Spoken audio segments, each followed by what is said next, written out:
Infrastructure کے حوالے سے، ایجوکیشن کے حوالے سے 124 سے 126 تنزلی ہوتی ہے، ترقی نہیں میں ہوتی اسے دیکھیں نا، اب دوسرے انڈیکیٹرز اور بڑے ادارے جو ہیں جتنے بھی، وہ موڈیز ہو، وہ اسٹینڈرڈ اینڈ پورز ہو، وہ اس کے بعد بڑی بڑی اخبارات ہوں، آتے ہیں، پھر نہیں، پھر اس کے ابھی دیکھیں نہیں ابھی دوسروں کو بھی تو بات کرنی ہے، ورنہ جناب کے ساتھ آخری لائن دیکھیں نا، سب 20 ارب ڈالر کے اگر آج وہ آپ کے خزانے میں ہے تو لوگوں کو کانفیڈنس بڑھتا ہے.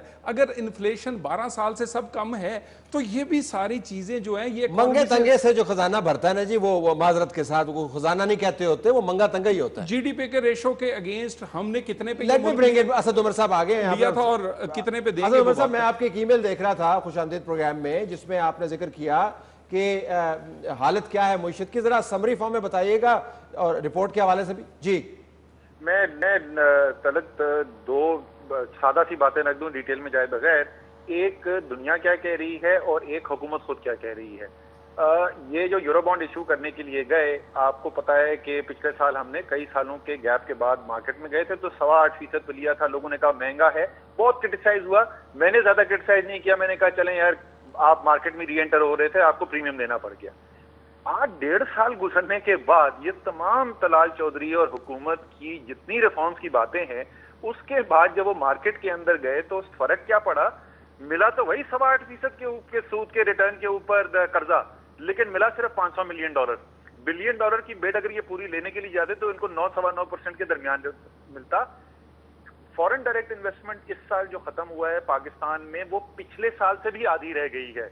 تو جیسے آپ بالکل درست کہہ رہے تھے کہ بھائی یہ تو سمجھ میں آتی ہے بات کہ آہستہ آہستہ بہتری ہو رہی ہے، یہ تنزل کی طرف کیوں جا رہے ہیں؟ یہ تو دنیا کہہ رہی ہے، یہ انویسٹر کا ہارڈ نوز جو پیسہ دیکھ کے بات کرتا ہے، جس کو سیاست میں کوئی انٹرسٹ نہیں ہے، یہ وہ کہہ رہا ہے پاکستان کی معیشت کے بارے میں. دوسرا، اب حکومت خود کیا کہہ رہی ہے. وزیر خزانہ اور سیکٹری خزانہ دونوں آن ریکارڈ کہہ چکے ہیں ابھی سے IMF کا پروگرام ختم ہونے میں 1 سال باقی ہے. اے طائر لاہوتی، اس رزق سے موت اچھی، اشتہار آپ کو یاد ہوں گے 2013 کے الیکشن کے. ابھی سے وہ کہہ رہے ہیں ہاں اگلے سال نیا IMF پروگرام جو ہے اس کو بھی کنسیڈر کیا جائے گا. یہ کیا ہے؟ یہ ایک ایڈمیشن ہے کہ ہم نے جو ریفارمز کرنے تھے اس پہ ہم مکمل طور پر ناکام ہو چکے ہیں. Okay, hold on to your point, مکمل طور پر ناکام ہو گئے. لیکن سعید غنی صاحب کو ذرا سن لیتے ہیں، سینٹر صاحب کو، اور اس کے بعد مہتاب صاحب کا بھی تجزیہ لیتے ہیں. سعید غنی صاحب، گورننس اور حکومت چلانے کا انداز، طریقہ کار اور اس کے ساتھ جو نتائج نکلے معاشی طور پر، آپ کی اسیسمنٹ کیا ہے؟ جی دیکھیں، یہ تو ہم کافی عرصے سے باتیں کر رہے ہیں، لیکن بدقسمتی یہ ہے کہ ہماری باتوں کو لوگ تھوڑا سا شاید اہمیت کم دیتے ہیں. حالانکہ PMLN کی یہ خوش قسمتی ہے کہ افتخار چودھری جیسی عدالتیں ان کے پاس نہیں ہیں، اور ہمارے خلاف جو میڈیا کا ایک سیکشن لگا رہا، اس طرح کا میڈیا کا کوئی ایٹیٹیوڈ بھی ان کے ساتھ نہیں ہے، تھوڑا سا ڈیفرنٹ ہے. پھر اس کے بعد جو دہشت گردی کے خلاف جنگ ہے، اس میں بالکل یہ بات تسلیم کرتا ہوں کہ وہ دہشت گردی کم ہوئی ہے. اب اس کے اسباب کیا ہیں اس پہ میں الگ بحث کر سکتا ہوں کہ ہمارے وقت میں ہمارے ساتھ کیا مشکلات تھیں، ان کے ساتھ کیا آسانیاں ہو گئی، لیکن بہرحال دہشت گردی کم ہوئی. یہ وہ فیکٹرز ہیں جن کا ان کو فائدہ اٹھانا چاہیے تھا اور اس ملک کو فائدہ ہونا چاہیے تھا. لیکن بدقسمتی سے اچھے ماحول کے باوجود بھی ان کی جو گورننس تھی وہ بہت ہی میں سمجھتا ہوں بری رہی. اور اس کی ایک میں آپ چھوٹی سی مثال دوں، شاید لوگ بھول گئے ہوں. سپریم کورٹ کا ایک آرڈر تھا کہ جو اداروں کے سربراہان ہیں وہ اس طرح سے کمیشن بنے گا اور اس کمیشن کے ذریعے جو لوگ تعینات کیے جائیں گے. انہوں نے کمیشن بنایا اور بڑی مشکل سے 1-2 جگہوں پہ کچھ لوگ لگائے، لیکن اس کے بعد انہوں نے محسوس کیا کہ یہ سپریم کورٹ کی ججمنٹ ہمارے آڑے آ رہی ہے. یہ سپریم کورٹ گئے، انہوں نے سپریم کورٹ نے وہ ججمنٹ بدل کر ان کو دے دی کہ ٹھیک ہے جی ایگزیکٹو کا اختیار ہے، آپ خود کیجئے. انہوں نے نادرا کا چیئرمین، پیمرا کا چیئرمین، اوگرا کا چیئرمین، PTV کا چیئرمین، اور ابھی ریسنٹلی جو ہے SNGPL کا گیا ہے MD، اور اس کے ساتھ PPIB کا جو لا ڈویژن کا ہیڈ ہوتا ہے وہ گیا ہے. اس کے بعد CPPA جو ہوتی ہے اس کا جو ہیڈ ہے وہ بھی گیا ہے. یہ سارے لوگ اس انداز سے گئے ہیں کہ جس کو کہا جاتا ہے نا کہ رسوا کر کے نکالے جاتے ہیں. وہ بیچارے عدالتوں میں جاتے ہیں، وہاں سے اپنے آپ کو بحال کرا کے لے آتے ہیں، پھر یہ پتہ نہیں گن پوائنٹ پہ کس طرح سے ان سے دوبارہ ریزرویشن لے کے ان کو فارغ کر دیتے ہیں. تو یہ مثالیں تو میں سمجھتا ہوں کہ کسی بھی شاید پاکستان کی حکومت کی تاریخ میں آپ کو نہیں ملتی ہوں گی کہ اتنے اہم ادارے جن کا ایک بہت اہم کردار ہے ان کے سربراہان کو جس طرح سے اس ملک میں اداروں سے نکالا گیا، اور اس کے بعد اگر عدالتیں انہیں بحال کرتی بھی ہیں تو پھر جس انداز سے ان کے ساتھ جو رویہ اپنایا جاتا ہے اس کی بھی کوئی مثال نہیں ملتی ہے. بے شمار چیزیں اس میں اور کہی جا سکتی ہیں. میں ابھی ذرا مہتاب صاحب سے پوچھ لیتے ہیں. مہتاب صاحب, ایک انرجی سیکٹر ہے, اس کے اوپر بڑی آج کل بات ہو رہی ہے, ذکر ہوا تھا ابھی اسد عمر صاحب کہہ رہے تھے طاہر لاہوتی قرضوں کے حوالے سے. انرجی سیکٹر کے بارے میں کہا گیا تھا ہم بڑے انڈیپینڈنٹ, تو ایک رپورٹ آئی جو سامنے تو نہیں آئی, لیکن ہمیں پتا ہے کہ اس رپورٹ کے اندر کیا کچھ لکھا گیا, انہوں نے آڈٹ کیا ہے اور بتایا ہے کہ گھپلے کس قسم کے ہیں. پھر ابھی ایک اور ادارے کی رپورٹ سامنے آ جاتی ہے جو ریگولیٹری باڈی ہے, وہ کہتی ہے جی انرجی سیکٹر کا تو تباہ حال ہے, میٹر نہیں چل رہے ہیں, ریفارم کوئی نہیں ہوئی, آن لائن لاسز ویسے کے ویسے ہیں. What does it tell you کہ یہ بہت زیادہ پروپیگنڈا ہو رہا ہے حکومت کے بارے میں, یا بہت بڑی خرابی ہے جو نظر انداز کر رہے ہیں؟ سر اس میں تو کوئی شک نہیں ہے کہ انرجی سیکٹر کے اندر سوائے اس کے کہ حالانکہ ان کے پاس بڑا زبردست موقع ہے کہ آئل پرائسز گرنے کے بعد یہ جو ریکوائرڈ ریفارمز تھیں یہ کر سکتے تھے, لیکن میں سمجھتا ہوں کہ سوائے اس کے کہ وہ انرجی کی پرائسز کو بجائے اس کے کہ آئل پرائسز کی وجہ سے وہ انرجی کی پرائسز کم کرتے, انہوں نے کم نہیں کی. تو وہ ایک یعنی آپ اسے کہہ سکتے ہیں کہ شارٹ ٹرم میجر تو یہ لے رہے ہیں. میں یہ کہہ رہا ہوں کہ اگر خدا نہ خواستہ آئل کی پرائسز دوبارہ بڑھ گئیں اور یہ انہوں نے ریفارمز بھی جو اس ٹائم ان کے پاس وقت ہے یہ کر سکتے ہیں, انہوں نے نہ کی. پرابلم یہاں پہ یہ ہے کہ اس حکومت کا سب سے بڑا مسئلہ یہ ہے, مثلا اسحاق ڈار صاحب کو دیکھیں آپ, میں ان کی نیت پہ شک نہیں کرتا, کتنی کمیٹیوں کے سربراہ ہیں وہ, کیا کنسنٹریشن آف پاور جو ہے وہ مطلب پرابلم ہے. آپ نے ریگولیٹرز کو کرکٹ کی کمیٹی کے علاوہ ساری کمیٹیوں کے سربراہ وہ آپ ریگولیٹرز کو سٹرانگ نہیں کرنا, between the two of them they have like 24 آپ نے committees. انسٹیٹیوشنز کو ٹھیک نہیں کرنا, آپ وہ جو ہے وہ پیچ ورک کرتے رہیں گے تو یہ پرابلم وہ موجود رہے گی. تو پیچ ورک کرتے ہیں بنیادی طور پر. دیکھیں نیپرا کی رپورٹ اگر آپ دیکھیں انرجی سیکٹر کے اوپر آپ کا, وہ کہہ رہے ہیں کہ اگر آپ اس کو بڑے سادہ الفاظ میں بتایا انہوں نے, نندی پور کا معاملہ تو ہے ہی, اب وہ ایک ایسا ہاٹ پوٹیٹو بن گیا ہے, فیڈرل حکومت پنجاب کی طرف پھینک رہی ہے, شہباز شریف صاحب اس کو ہاتھ مار کے خواجہ صاحب کی طرف پھینک رہے ہیں, خواجہ صاحب ملک سے باہر گئے ہوئے ہیں. یہ ہینڈلنگ کا مسئلہ تو ہے نا. آج طلعت صاحب آپ نے, مجھے پتا ہے کہ آپ کو بھی انویٹیشن تھا, ایک بریفنگ رکھی گئی تھی واٹر اینڈ پاور کے, آپ نے مس کی کہ کوئی مصروفیت کی وجہ سے. تمام ان سوالوں کا جواب جو ہے, اور وہ نیپرا کی رپورٹ کے حوالے سے جہاں وہ کہتا ہے کہ 70% میٹر ہی ٹھیک نہیں ہے, وہ صرف 3.5 جو ٹوٹل پاکستان میں خاص قسم کے میٹر لگے ہیں ان میں سے چند میٹروں کی بات کرتا ہے. ہم نے وہ باری باری جو آپ کی ریفارم کا ایک کلیدی حصہ تھے بالکل, ہم نے وہ میٹر جو تھے نا, ہم نے باری باری نہیں, وہ سمارٹ میٹرز نہیں ہیں, وہ سمارٹ میٹرز اور ہیں, وہ باری باری ان باتوں کا جواب آج اخبارات میں بھی دیا ہے. اور آج ایک بریفنگ اسی لیے اسپیشل نندی پور پہ, اور نندی پور پہ بھی سوالوں کا جواب دیا گیا. دیکھیے نندی پور پہ کوئی اس پہ یہ سکینڈل نہیں ہے کہ ہم کوئی پیسے کھا گئے ہیں, یا اس میں اگر کوئی کمی کوتاہی ناہلی اگر کوئی ہوئی ہے تو اس کے لیے آڈٹ جو ہے وہ کروایا جا رہا ہے. تھوڑا 1 مہینے کا انہوں نے ٹائم لیا. ایک تو فرگوسن کرے گا, ایک اور آڈٹ کروایا جا رہا جو کہ کس کا. لیکن آپ کا کیا خیال ہے, پیسے کھانا جو ہے یہ کوئی ہاتھ سے تو نہیں کھانے ہوتے, نیگلیجنس, انکمپیٹنس, کرپشن کی بدترین فارم ہے جس کے ذریعے قومی خزانے کو نقصان پہنچا. اب بات واٹر اینڈ پاور پہ ہمیں جب ملا تھا اس وقت کیا جنریشن تھی, آج جنریشن کیا ہے, اس وقت لائن لاسز کیا تھے, آج کیا ہیں, اس وقت تیل کی چوری اور بہت سارے مسائل یہ جو بتا رہے ہیں آج کدھر ہے, کتنا سرکولر ڈیٹ اس وقت سال کا پروڈیوس ہو رہا تھا اور آج نہیں ہو رہا. یہ تمام چیزیں میں اس پہ, اور اس کے بعد ڈسٹریبیوشن سسٹم, اس پہ باری باری ہر ایک کی کہ کتنا ڈسٹریبیوشن سسٹم ہم نے ٹھیک کیا ہے جو ہمیں ملا تھا, اس کی ایک ایک چیز کا. اور اس بات پہ اگر یہ ٹھیک نہ ہوتا تو آج جو لوڈ شیڈنگ ہے وہ بہت انڈسٹری کی زیرو ہے. پہلے تو زیرو کا ہم لفظ ہی بھول گئے تھے, اور اس کے بعد جو آپ کو شیڈولڈ لوڈ شیڈنگ جو کہ 6 to 8 hours کی مل رہی ہے وہ مل رہی ہے. تو کہنے کا مطلب ہے کہ چیزیں بہتر ضرور ہوئی ہیں, اور اس کے بعد آپ مزید بہتری جو کمٹ کیا ہے 2018 کا وہ آپ کے سامنے ہمارا ٹارگٹ ہے, اور اس میں پرائیویٹائزیشن ہے کچھ کمپنیز کی, فیسکو وغیرہ دوسرے کی, وہ بھی ہم کر رہے ہیں. عمر صاحب ذرا اس کے اوپر واپس آئیے گا. حکومت اعداد و شمار کے اوپر حکومت ہمیشہ اپنا پوائنٹ آف ویو دیتی ہے, بریفنگ کا ذکر کیا, کل سارے اخبارات میں چھپی ہوئی ہوگی, تو لیکن فیصلہ نہیں پھر ہو پاتا. رپورٹ ایک سامنے آتی ہے, ایک جماعتوں کا پوائنٹ آف ویو سامنے آتا ہے, اس کا کاؤنٹر حکومت کی طرف سے آ جاتا ہے, اور پھر اس کے بعد فیصلہ نہیں ہو پاتا. گو ہیڈ. دیکھیں جی, ایک تو طلحہ چودھری صاحب کو شکریہ ادا کرنا چاہتا ہوں کہ انہوں نے ساری قوم کے سامنے نااہلی تو مان لی, یہ بڑی ان کی بڑا پن ہے. دوسری بات جو آپ پوچھ رہے تھے کہ فیصلہ نہیں ہو جاتا,